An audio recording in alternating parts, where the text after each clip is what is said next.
One of the common practices I've seen in the third grade classroom that I assisted in was seeing the third graders being told by the teacher, make sure you raise your hand before answering any questions, especially like during the lesson when, there was questions that were given to them. The teacher's expectation was, raise your hand, and then the child would be able to answer and given that open, small space for their discussion to answer their question.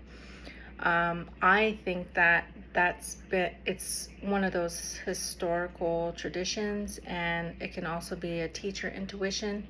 It could be a historical tradition because, raising hands is one of those things in the classroom that are usually expected by the teachers, so that way they know that, the child's hand being up is just indicating that they have a question for the teacher, or they want to give an answer to possibly a story that's given.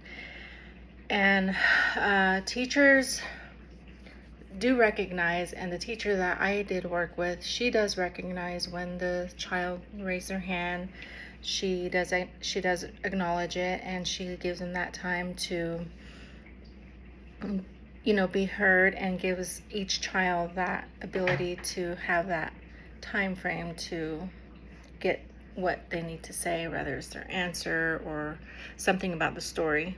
So that's just something that I observed in the classroom that I was in. And so, yeah.